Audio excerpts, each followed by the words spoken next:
All right. So I think, yeah, we left out section 311. We haven't done section 311 yet.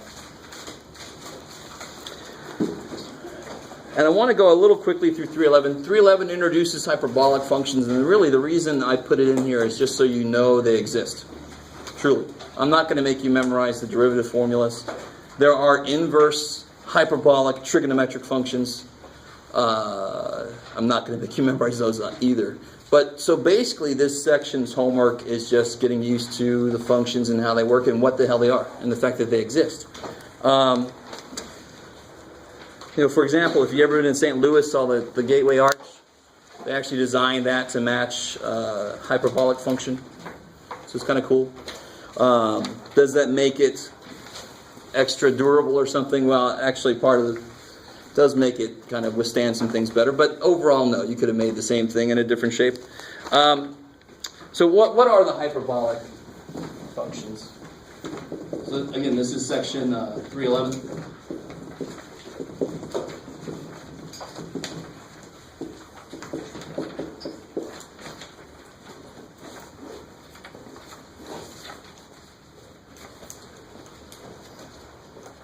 Blah, blah, blah. Oh, okay. And you're going to love the names of these. So the hyperbolic sine. And I want you to realize what they did when they created these was they saw how often these types of expressions occurred in working with things. So they realized we should just collect these and give these names. And the reason they gave them these names is because their derivatives are related in very similar ways to how sine and cosine and all those are related. Not exactly the same, unfortunately, but they're very close.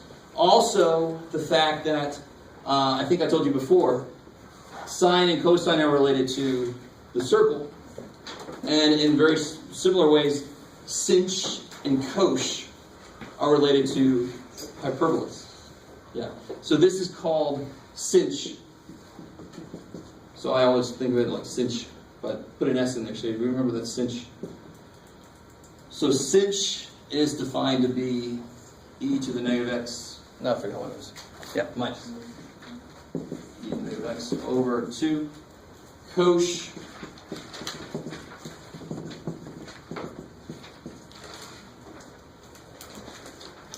and then, of course, you can build, once you know what sinh and cosh are, you really can build everything else.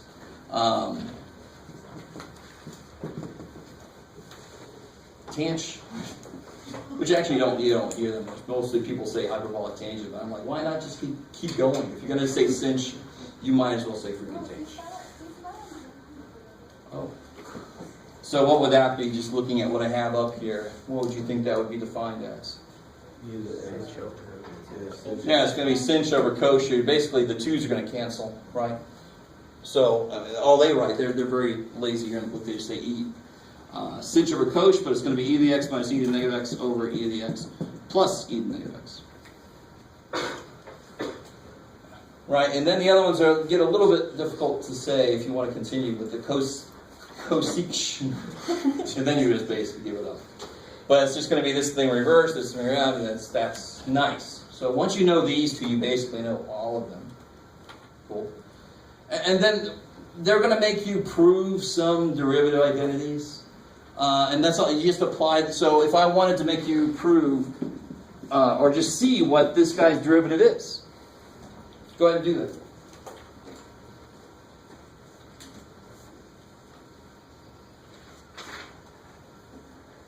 And a real quick word, anytime the top or the bottom of a quotient is constant, it's not truly a quotient. You can just take 1/2 out front.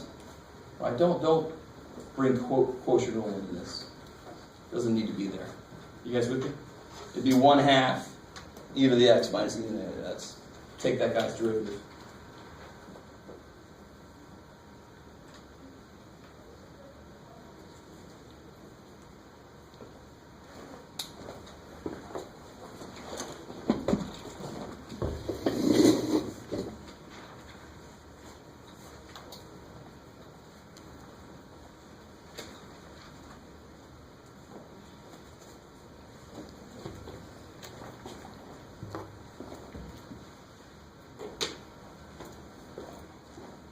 All right, so what are you guys getting? Are you there yet? So you'll have 1/2 e to the x minus e to the negative x prime. So that's going to be 1/2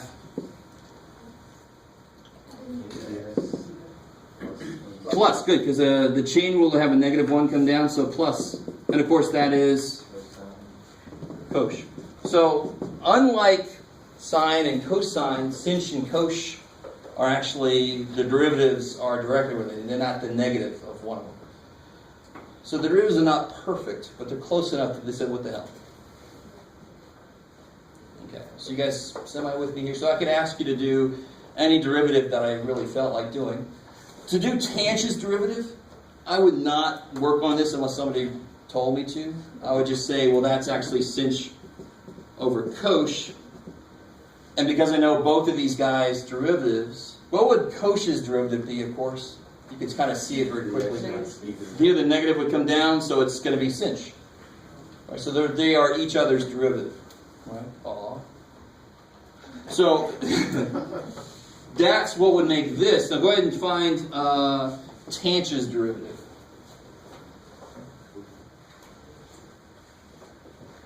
That's probably a sentence you never thought you'd ever hear in your whole life.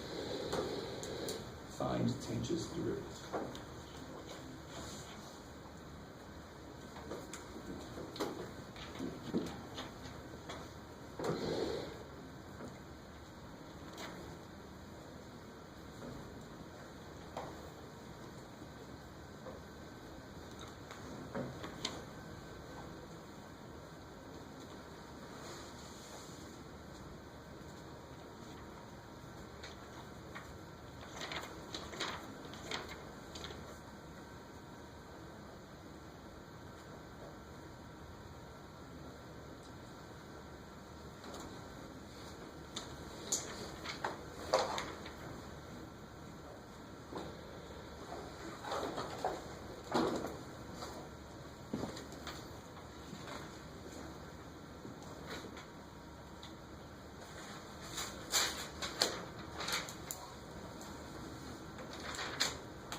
Tang.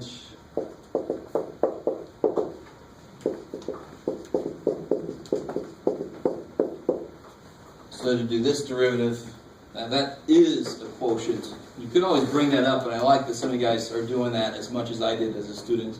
You just have to be careful proceeding from there. But if I look at this as a quotient, I would take sinh derivative times cosh. And of course, what's sinh derivative? Cosh. So I get cosh x times cosh x minus sinh x times the derivative of cosh, which is sinh. So I get sinh over cosh squared. Now here you do need to know a little bit about, where are they? The bottom of page 258. Now again, I'm not going to make you memorize a whole new set of trig identities for hyperbolic trig functions. You with me? You just need to reference what they have in this section. So I really want you to understand, I'm giving you problems in this section. There will be a couple problems on the test, but mainly I just want you to know these exist and how they kind of work. So what I have on the top here is cosh squared minus sinh squared over cosh squared. So this is 1 minus tangent squared, which for hyperbolic comes out to be sec squared. Now, of course, in regular, non-hyperbolic trig functions, what's the identity? Do you guys know what they live? So 1 plus what squared equals what squared? With tangent and secant? No. No. All right, you guys are making me a little bit. So you get sine squared plus cosine squared equals 1. So if you divide through by sine, no, let's divide through by cosine. Cosine squared, cosine squared, cosine squared. You end up with tangent squared plus 1 equals secant squared. So in normal trig, it's plus here. In hyperbolic, it's 1 minus to get secant squared. You with me? You guys remember that? That's the one you have to know, for sure. With hyperbolic, everything's a little bit turned around because the negatives don't quite work. We already saw that with the derivatives. Derivative sine is cosine, not negative, right? So derivative cosine is sine. There's no negatives involved. So I should expect maybe some of the identities to be off by a negative sign somewhere. And this is one example of it. But thankfully, tangent derivative is sec squared, right? Just like tangent's derivative is secant squared. Okay. So hopefully that part you should go, oh good. But again, I'm not going to make you memorize all this, so it's fine. If I gave you a problem that relied on an identity for a hyperbolic, I would give you the hyperbolic identities. I'm not going to make you memorize them. Okay. That's all I really wanted to say about that section. You just have to get into the homework. And you can reference what they have in that section. And you know, one thing that comes out of this, if you ever seen a telephone cable, unfortunately they are still above ground everywhere. But if you ever seen one, they have this shape to them that actually cannot be described fully without the ideas contained in hyperbolic trig functions. Kind of neat. It's called a catenary. When you have a, something like that. And I don't care how tight you pull this, there's always going to be some drag down, and that's some physics there. All right, but that shape is going to be defined by one of these trig functions, and I think I assigned a problem using this shape. I can't remember that. Okay. So what I really want to focus on tonight, and we're going to get out a little early, just to let you know. I want to focus on chapter 4, and just to give you a broad overview, chapter 4 is the calc graphing analysis. Right? So we really start to look at what do all these successive derivatives mean, and how do they show up in a graph. So we're going to make, there's going to be some things that feel like what you did in pre-calc a little bit, but we're going to be able to make a much better graph just as quickly as you made those crappy-ass graphs back in pre-calc. Right? If you were in my class, I just wanted a rough shape based off of what you observed. With calculus, you can get a lot more information about just not where the points are, but how does it look through that point. Right? That's what some of the derivatives tell us. So the very first thing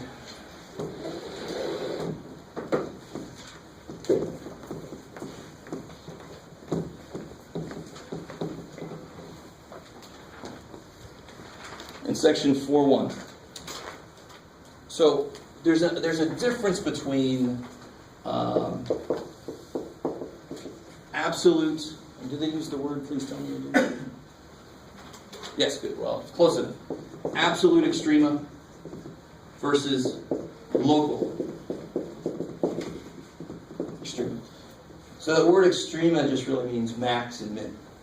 So you guys remember possibly finding maxes and mins, and you knew when you graphed them, you knew how to find max and min and all kind of business. So now, of course, with calculus, I can find those places. Damn, we already have been. Those places would be where what happens? Slope is zero. Slope is zero. I love it. The derivative is 0. Now, of course, if the derivative is 0 somewhere, does that mean that must be the location of extrema? No. The way I asked the question pretty much gives the answer, right? You gotta love that. Because I could have somewhere where the slope is 0, but it just keeps going past that, like in a cubic, right? So it's not the. So really, if I find the derivative and I set it equal to 0, the answers I get are possible locations of extreme. And we actually call these answers, all the answers we get to this equation are called critical values.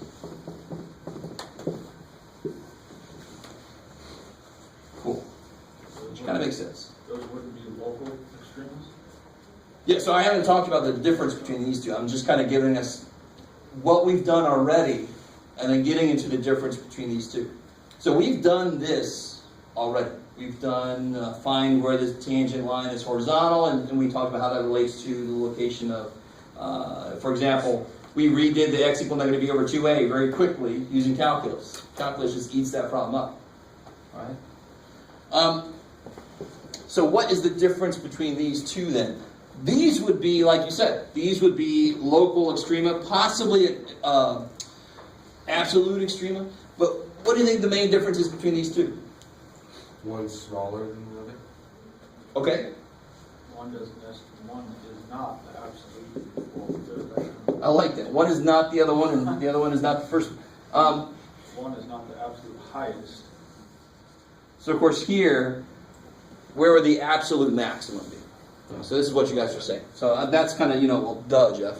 But, if it's all down, if it's even degree polynomials, negative, so it's going to go down, obviously that's the time when there could be an absolute maximum somewhere in the middle. Now, if I have a cubic or something, where's my absolute maximum? Freaking infinities. Yeah, so officially I really don't have one. It's the same thing as saying the limit is infinity, which is really just a more specific way of saying there ain't no limit. Right? So really here you could say either the absolute maximum is infinity, or you could say that it doesn't exist, because there's no maximum, it just keeps going past whatever you think it is. There are, of course, local maxes and mins. There's one local max, one local min. So that's the difference between these two. So normally where it really comes in, where it really becomes important. So let's try a problem out here.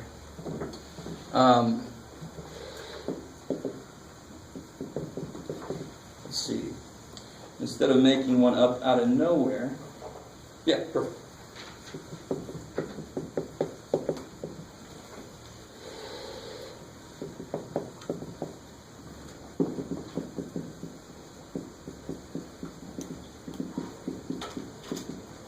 Let me further define this.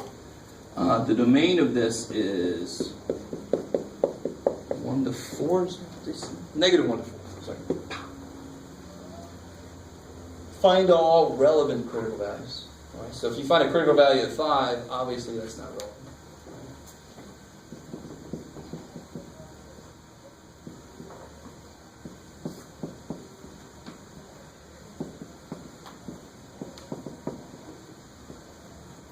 Let's just do these two things right now. Because the absolute extrema is easy. The local extrema you have to be careful about.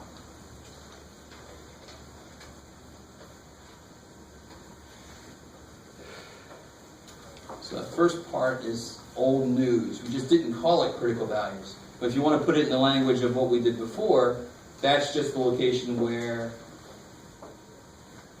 what happens? Slope is 0, right? The horizontal tangent lines.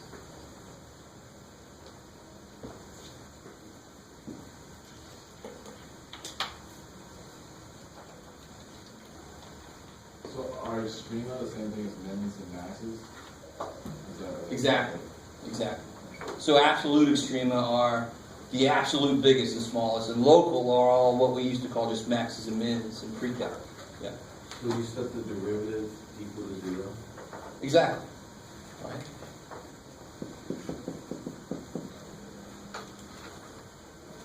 So what is this guy's derivative? 12x to the third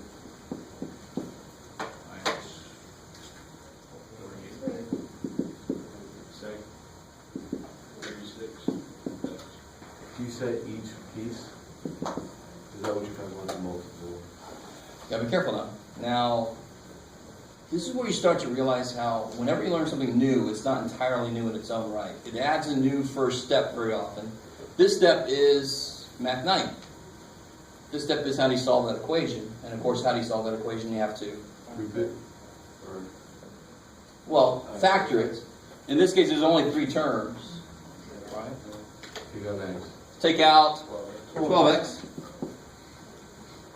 X squared. 4x. All right, almost there, right? And x minus 3x minus Yeah, so you get 12x times x minus 3, x minus 1. Cool. And this is why people die in Math 178. Because very often they come straight from 110, and they can very often escape 110 without really understanding factoring. And then factoring suddenly is every damn way, right, when they come to 178. And I've taught it enough that I know that's why people die there. So if your factoring skills are a little bit subpar, you're going to want to bring them up. Because that obviously we're going to get to a point where that's going to happen a lot. So what are the critical values? 0, 3, or 1.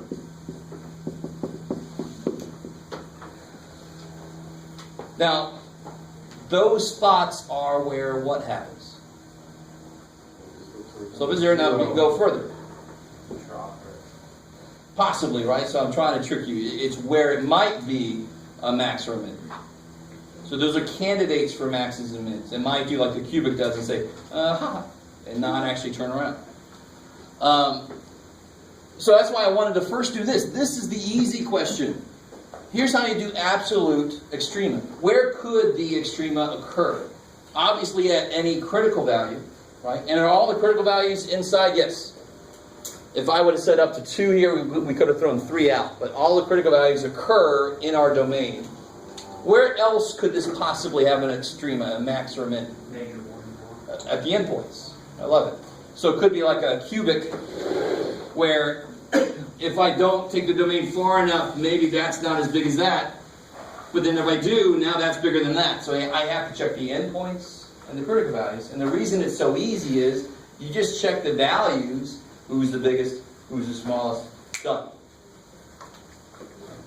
So if they give you a domain, you have a cubic, it's no longer infinity because they put a domain. Exactly. On It it to stop. stops somewhere, so it's not allowed to go to infinity. Yeah. It only reaches infinity if its inputs are allowed to reach infinity.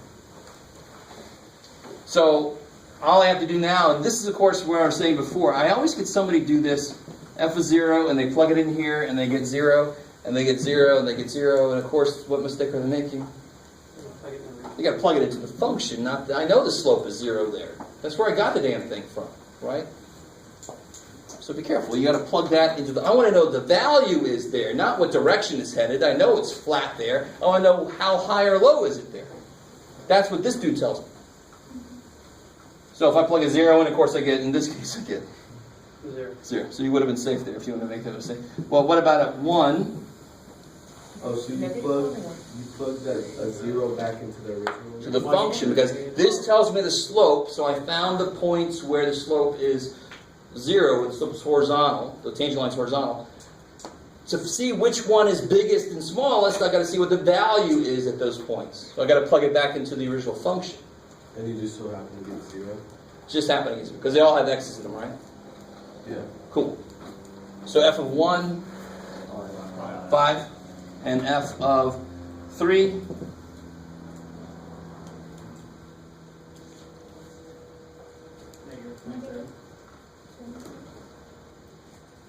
what's that? -27. Yeah, okay. If I get 2 people say yes, I'll say okay. And so that's my critical values.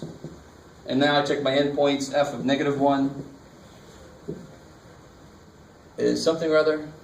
37? 37. And f of 4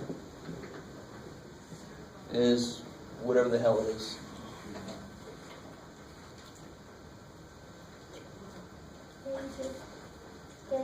32? Okay. And why does it kind of make sense? What shape would this thing have? What would the end behavior be? Just to bring back some pre-calc. Yeah, it's going to be that gold.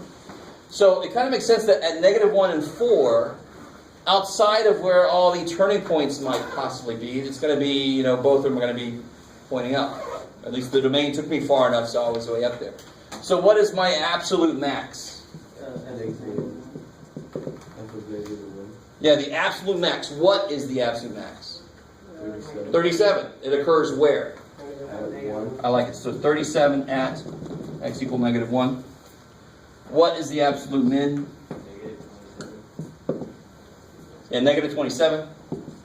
at x equal to 3. I like it. Cool. So what is something is the output most often, and where does it happen? That's the input. Do you have to put y equals 37, or it's just 37? That's the output. So you could put y equals, you wouldn't be wrong, but you don't need to. Yeah, that is the absolute max because it is the output there. And because it was the biggest number I saw. So absolute questions are easy. The reason that local ones are not so easy is because I could be in a situation where critical value just turns, right? So I could be in a situation where it's, you know, like this, and then it goes like that, and then maybe it drops down, right? So I don't know from just those values at the points what it's doing there. With me? Because I don't know in between, I haven't really analyzed it in between, is it going up or down, what's it doing in the middle.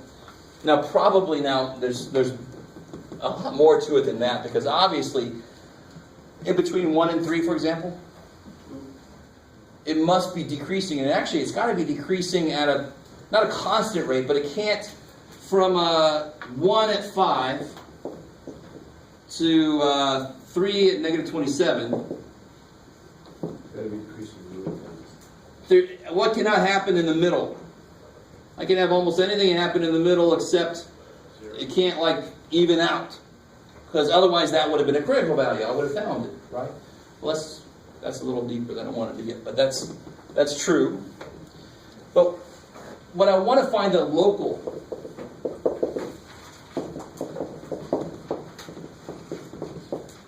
min and max, or local extrema, I have to kind of test out what's going on around those critical points, right? And sometimes it's not going to be as obvious as it is here, possibly. You can kind of see what's happening there, but I know the slope is 0 at 0. What do we get? 1 and 3. I know it's 0 at those places, right? This is the slope. F prime. I don't know if you guys, now if you've taken pre-calc with me, there's a few of you in here who have, this is the way I did some things in pre-calc. So I don't know if you've seen this kind of thing before. And if not, okay, here it is. So I find the places where my slope is 0. Then I just analyze, like for example, if I plug a 2 in to the derivative, what's f prime of 2? And all I really care about is it positive or negative? And this is where it should sound familiar, hopefully. So most of you guys coming out of pre-calc, knowing where things are positive and negative, that's all I care about. Right? That tells me, in pre-calc it tells me is it up here or down there. In calculus it tells me is it going up or going down. Right? So f prime of 2 would be what? Negative. Yeah, where's my grade? Here we go. So positive, negative, positive, it's negative. So it's got negative slope in here. If you remember from pre-calc, why did I know I only had to test one value in there? It's sort of like what I was just saying a minute ago. In pre-calc, you have a 0 and then you have another 0. So if it's positive anywhere in between those, it's got to be positive all the way through there. Otherwise, there would have been another way through that I would have found. Same idea here. I found all the critical values. Those are all the places where it could turn and be from negative slope to positive slope. So it's got to be the same slope throughout this whole place. And also because it's continuous, right? I know this function is continuous. You need that continuity, because if it's not continuous, you can do whatever the hell it wants to. So f prime of 2 is negative. What about f prime of 4? Oops. Yeah, positive, positive, positive, that's positive. You guys cool with that? I mean, you see what I'm doing? I always just go straight back to the factored form of the derivative. That makes it quick to see. F prime, what else do I have to check here? And of course, the really smart thing you can do is the multiplicity. Oh boy. See what help pre-calc is supposed to help you get ready for this? The multiplicity of all those roots is 1. So what should happen at every single root? Change signs. So the minute I know 1, I should know all of them. It's a beautiful shortcut. Oh boy. You guys remember this? Like if I had a function that looked like this, what would it do at 3? It would be 0 at 3, but it would turn like a parabola would, right? So it should, if it's up here, it would turn away, or down there, it would actually hit the damn thing, right? It won't change sign from one side to the other. The values wouldn't change sign. So this is why this is exactly the same thing. I'm talking about the slope of the original function, but I'm looking at my f prime. I can look at it the same way. Maybe. And of course, if you don't like any of that, you just check out what's f prime of 1/2. You check out what's f prime of negative 18 billion. I don't care, because you can use anything back there, right? You guys semi with me? So here's the crazy thing about this. I can now sketch a really rough graph. I know it's decreasing, and then it's 0, and then it's increasing, and then 0, and then it's decreasing, and then 0, and then it's increasing. So we've seen a lot of 4th degree stuff that looks like that, right? And maybe one cheek is hanging lower than the other one, right? We've seen that. Or sometimes they're the same, you know. And you know by what they are right there, right? Yeah, so here's 0. I know that 0 is 0, and I know at 3 it's negative 27. So this cheek is actually way down there. Cool? Alright, just make you guys look really excited, don't you? Alright, keep going. So I don't even have to draw that picture though. Just take that away. What's happening at 0? Is it a max or a min? It goes down to it and up from it, right? So I know it's a min. Same thing, up to it, down from it, max. And then at 3, it's down to it, up from it, min. You guys with me there? So that's, all the critical values actually did relate to a location of a max or a min. That doesn't have to always happen, of course. You could have negative, negative, negative, negative, and then that would not have been a max or a min. I thought you said you can't have negative and negatives. Of course you can, if you have a multiplicity of 2, or any even multiplicity. What does that mean? Let's do another one. You guys, let me stop right there. You guys, How come after 0 it's not positive? Because you have -1 is positive 37. now be careful. These are function values. This is the slope I'm investigating. And that's why you go through pre-calculus, so that all the stuff you learn in pre-calculus is not also in the way of going f and f prime. Which one am I freaking looking at? And then in a minute, not in a minute, but in a little while, we're going to bring f double prime into play. You know, I have all 3 of them you have to be careful about. Oh, shit. Yes? So for that, do you use the critical points, or do you use to make that little line graph? Anything between the critical points. I know the critical points is where it flattens out. So I just want to know, somewhere before this, is it coming up to it or down to it? And now I know it's coming down to it, because it's negative slope. You guys with me? Sort of. Are you saying like all the mins and maxes are where the slope crosses the x-intercept? The slope? Yeah, we know that. We know that from when we had like a function and then it said graph this guy's slope. What was the first thing we graphed? All of the zeros. Yeah, so that peak would be a 0. Hey, that's the critical value for this. All right, so it's all kind of connected. It's all coming together. So we did the reverse of what we're doing now. We had a graph and we analyzed it. Now we're going to analyze the hell out of a function and then make its graph, right?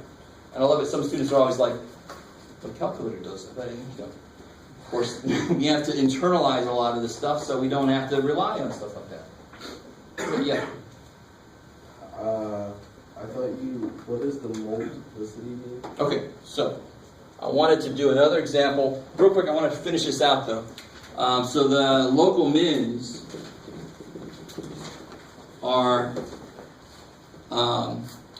0, and that occurs at x equals 0. And 4. 5, 3, what's happening? Where else is there a min?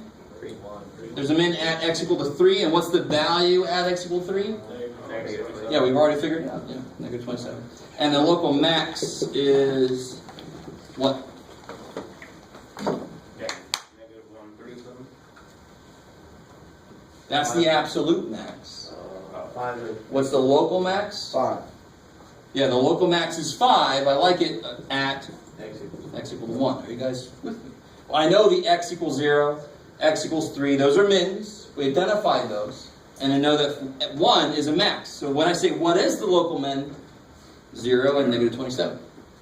What is the local max? 5. So is the local min and local max everything that's not an absolute local min or No, sorry, no, absolute min no. or absolute max? No. Yeah. We've only done one example so far, so don't try to make any generalizations yet. This one, every single critical value happened to be a turning point, right? Does that always happen? No. No. Yeah.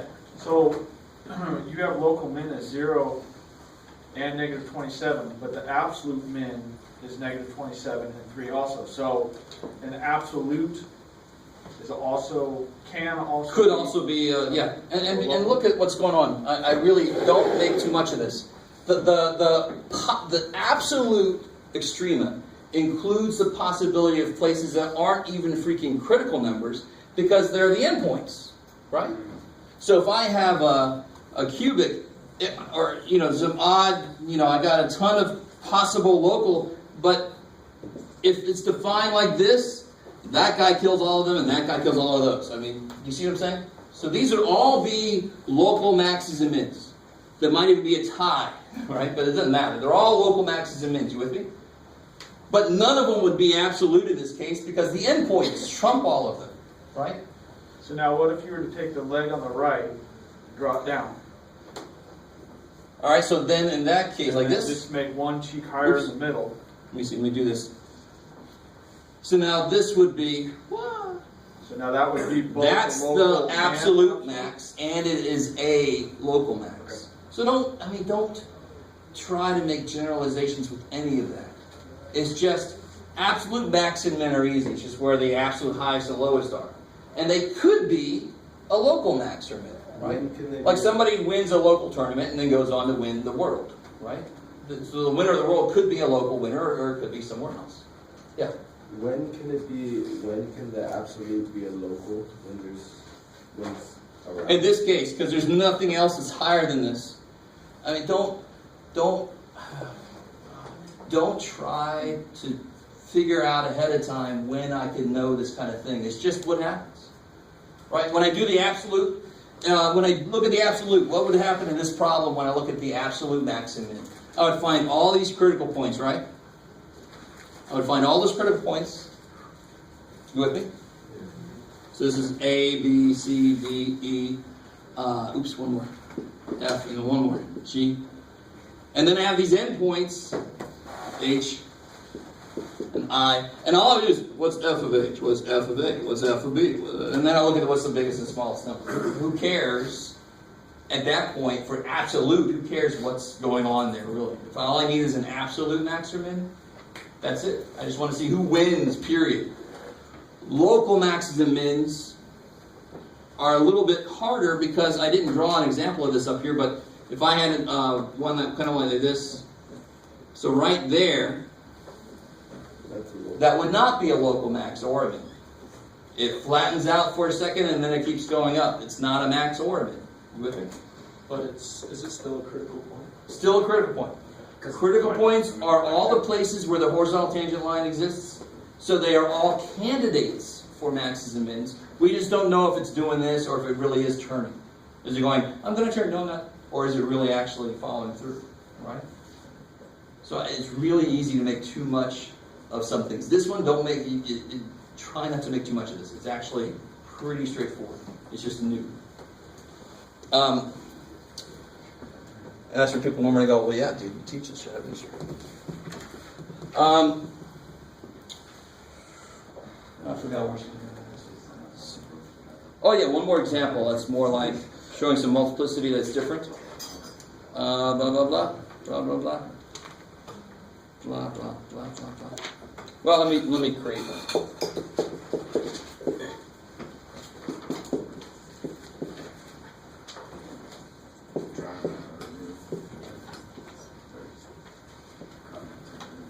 Okay.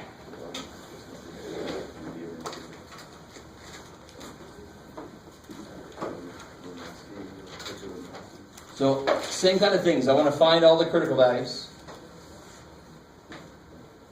Find the derivative. So this is where it becomes important to do something that I was letting you off the hook for earlier, which is to really finish this problem out. So when you find the derivative of this, I'd let you stop a little earlier. But now you have to factor that bad boy all the way out. So how do I take the derivative of this? Product and chain. Yeah, good. It's a product rule with some chain stuff going on. 2 to the x minus x. Or x minus 2.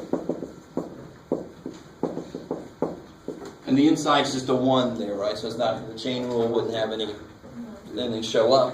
You good? Plus, leave the first dude alone. 2 to the 3 stuff in the middle. The 2 times 3. Good. Times another 3 because of that 3 inside. Okay. So let's try to clean this thing up.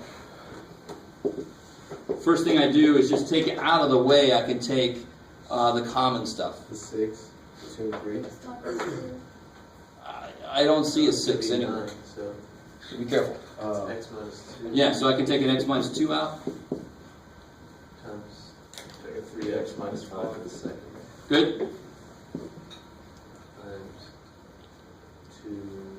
So here I'm left with twice 3x minus 5. Is that cool? Because I only took 2 of them, and that's why I have 1 left, right?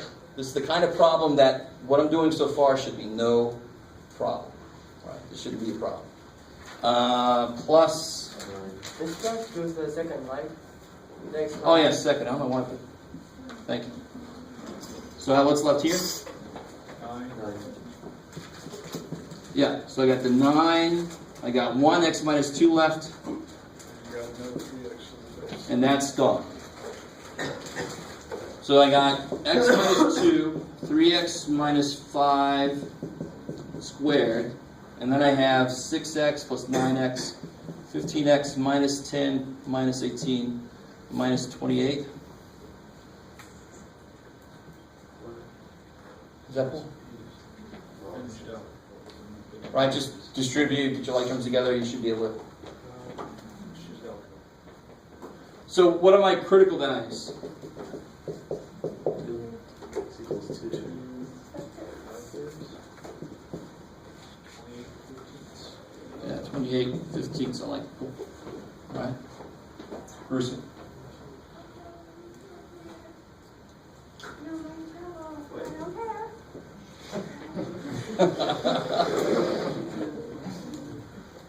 All right. So just to, now, some of you guys already see where this is going. Which factor, what are the multiplicities of each of these? 1, 2, 1. Now, the reason the multiplicity of this is 1 is because it only shows up once. Right? There's 1x minus 2.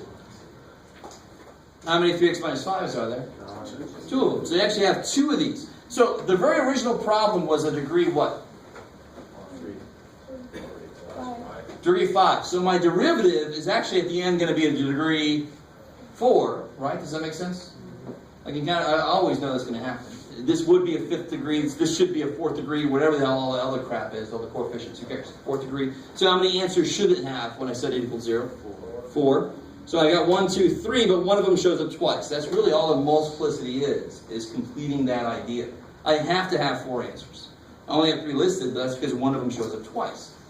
Now that seems almost stupid. Well, who cares how often it shows up? But then it's very useful for graphing. If I know the multiplicity is 2, it's going to act like a parabola there. Any even multiplicity is going to turn. Is not going to change the sign from one side to the other. So let me show you the shortcut. Even. I thought you said positive. Never mind. I got you. Alright, so if I draw a little, I always like to do this. You don't have to if you don't want to, but it's not a bad idea. My critical values are 2. What else do I have up there? Oh, they're really close together, of course. Good job, John. This is 2, this is 1 2/3, and this is almost 2. This is 2 minus 2/15, whatever the hell that is. Right? Damn. Alright, so I got the smallest one is, I don't even know. This is 1 2/3, 2 minus 2, oh yeah, so 2 minus 2/15 should be bigger than 1 2/3. Oh God. Nobody's going to help me out. I like that. 1 2/3. Do you guys understand what I'm trying to do? I just want to put them in the right place. It's not a bad idea. Somebody, that's right, right? 1 2/3. What is 28 divided by 15?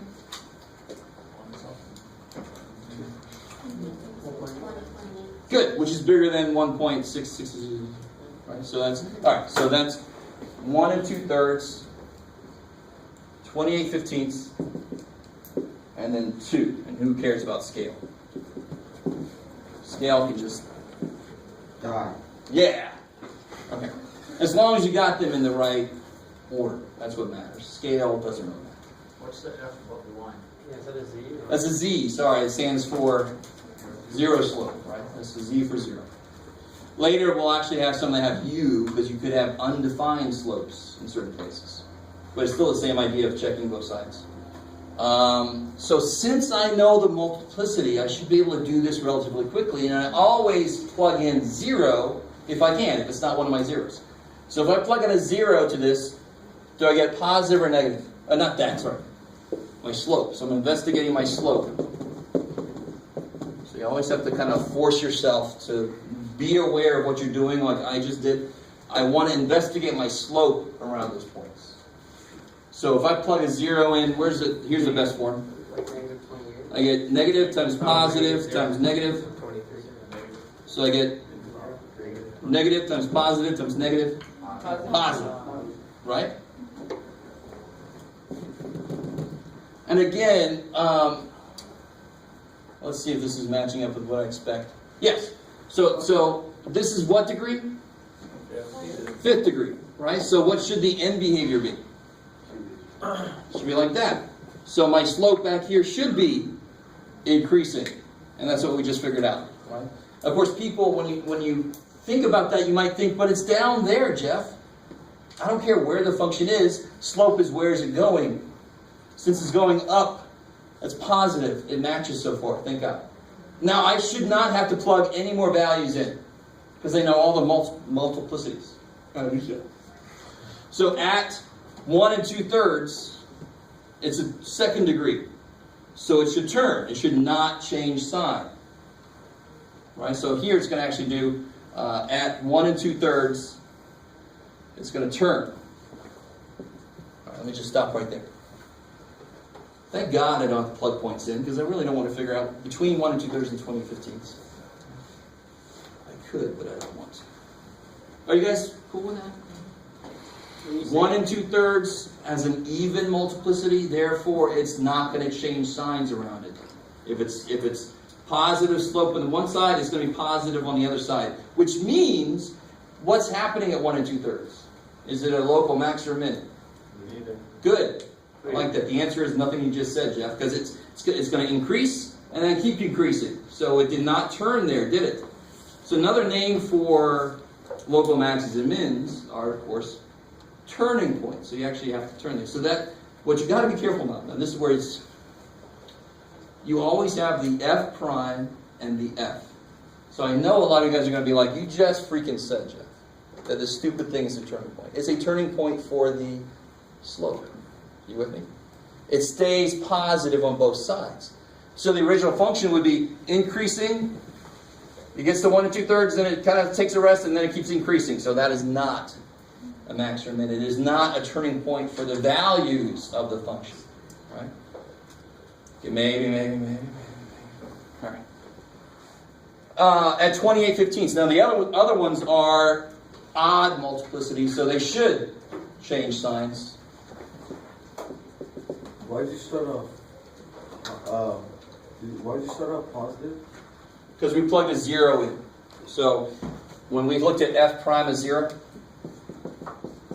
we got that to be greater than 0. We got that to be positive, right? If you plug a 0 in, you get negative times positive times negative is positive. Yeah. And I always should have to check one value. Of course, I'm going to always check 0 if I can. It's the easiest damn thing to look at, right? And now I use the multiplicities to finish it out. Stays the same across there, changes across the other two. because they were odd multiplicities. So those are max and mins right there. Good. So I already know, for example, what happens at 2015, to be very specific, is a local, because it goes up to it and down from it, so it's a local max. I love it. That almost seems too easy, really, to trust, right? But the minute you've got that thing filled out, you know it's going up to it and then down from it. That's all the work we just did. So there's a local max at x equal to 20/15. And what is that value? You gotta plug it into your original equation. I love it. So what is f of 28/15? That is a good question.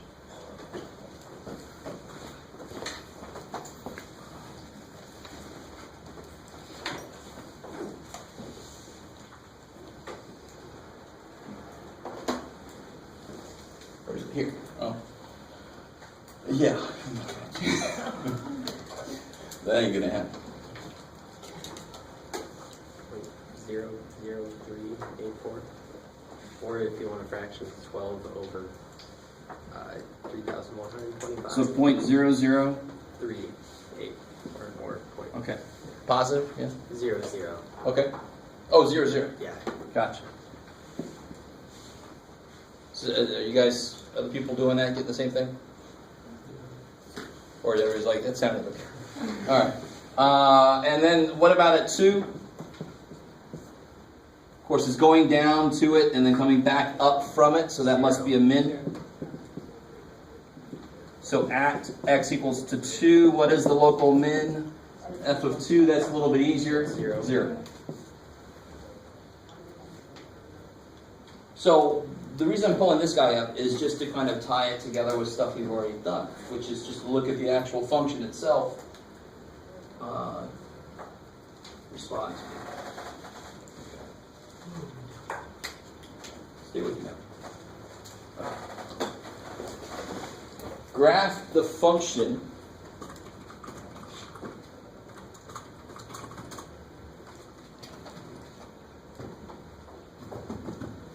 I just wait for the day when I forget to hit enter and I just show my password. I'm like, shit. Better change.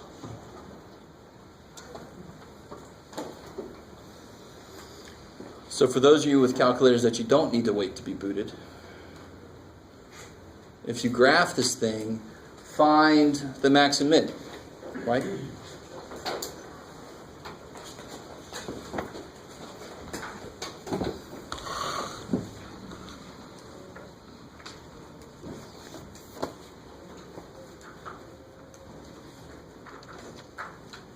Oh.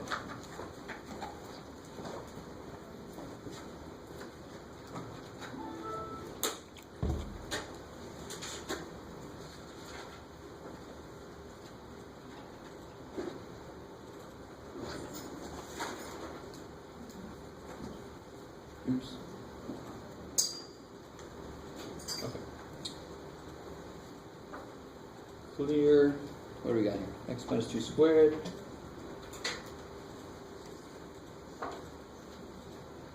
Yeah, that was unnecessary. So 3x minus 5.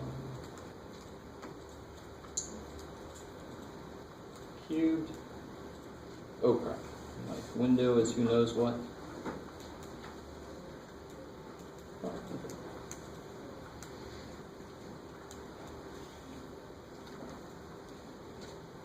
All right, so everything's happening right there, right? We knew everything was happening in a pretty tight area, so let's zoom in on there.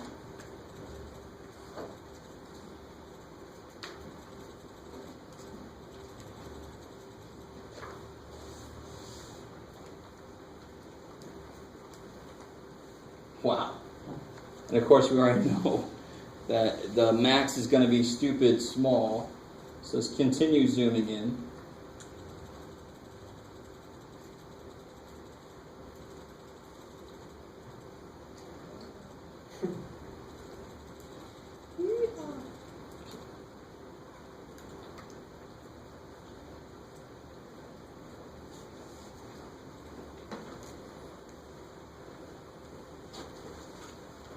This is not the best function in the world to use.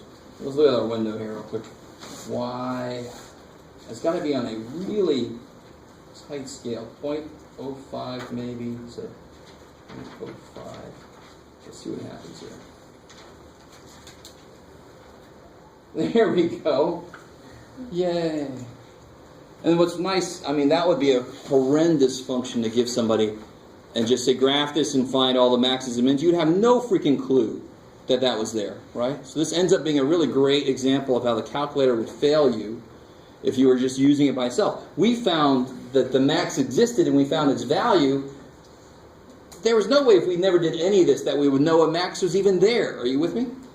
So that actually was an awesome teaching moment that I really didn't plan for. What's the absolute maximum? Now in this case, I didn't restrict the domain. So absolute min is negative infinity, absolute max is infinity, or alternately they just don't exist because they just keep going forever. If I restricted the domain, then we'd have to worry about it. But let that be the easy problem. Absolute max and min question, let it be easy. It's just, you don't have to draw the stupid number line for that. Not that it's stupid, but you just have to find the values at the critical points and the end points, and then just see who's biggest, who's smallest. So absolute questions are stupid nice. Local max and min, you got to be concerned about, is it really turning or is it not really turning? Oh crap. Okay, maybe. So how do I find this point?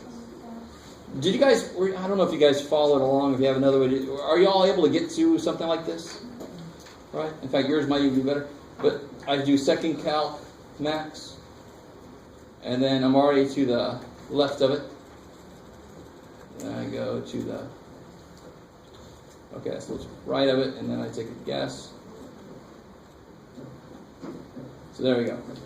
0.00384. Sweet. At 1.866, which is if you divide 28 divided by 15, that's what somebody told me it was, right? Okay. You guys with me? That kicked ass, actually, because I always forget that there are examples where the graphing calculator will not help you because it's hidden, and we find it relatively easily by hand and almost impossible to find it with the graphing calculator, unless you knew it was there. Okay. Any questions on that problem there? Okay, cool. Let's see. The last thing here is, oh, we already did that. There's only one little thing. This is kind of silly. And this is a logic problem, really. If I said, if you make an A, then I'll give you $20. All right, so if somebody's father, I'm saying, if you make an A, I'll give you $20. All right. If I give you $20, does that mean you made an A? This is basic logic, right? No, it does not. I'm saying if you make an A, I'll give you $20. But I could just give you $20 just because I feel like it. So if you don't hold your end of the bargain up, I can do whatever the hell I want to. And one thing I could do is give you $20. Are you with me? So that's the most misunderstood thing about logic. And this is used all the damn time. If you watch news and you're very careful, you'll hear statements that people take one way and they really are said correctly, but they're said so that people will take it the wrong way. It just drives me insane. But it's really easy to make that mistake. So what I'm trying to get at, if C is a critical value,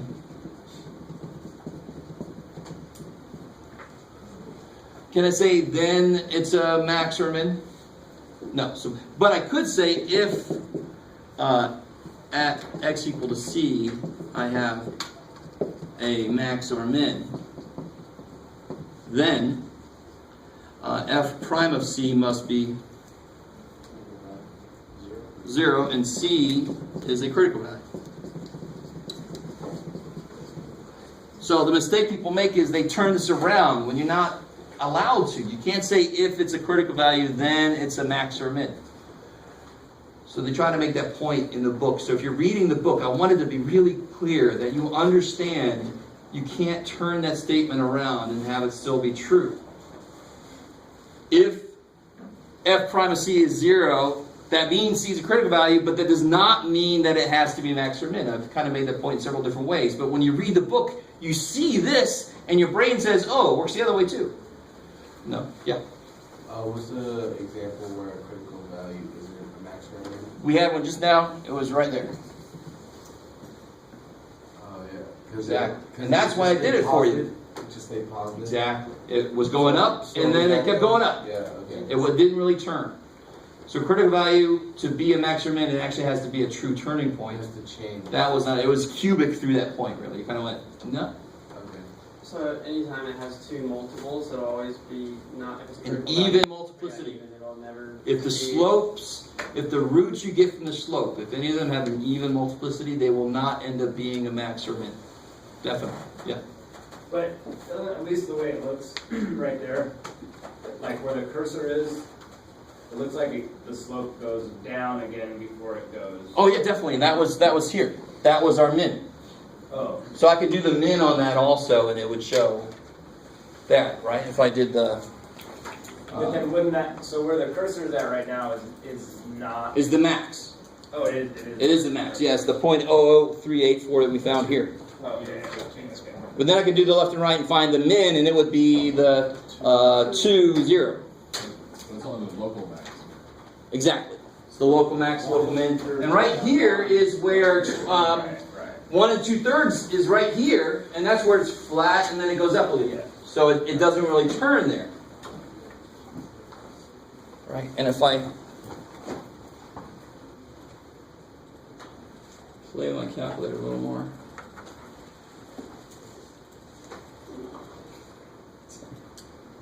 This just seems like the scene from a movie or something.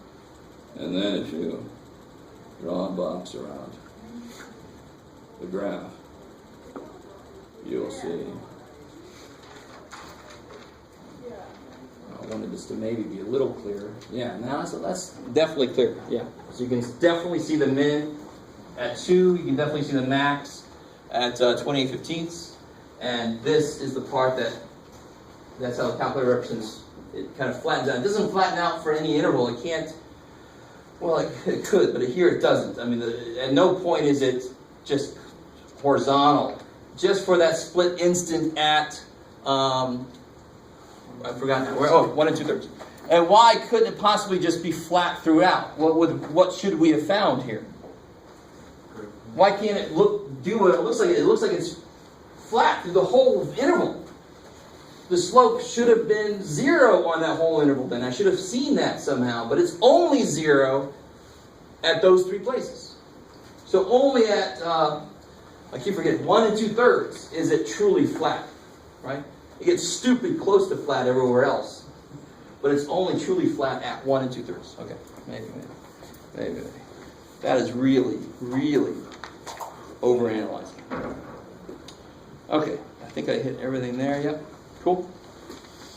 All right, and that's plenty. I want to definitely get out kind of early tonight. So appreciate that. We made it up through section 4.1. So next time we'll just start right back up in 4.2.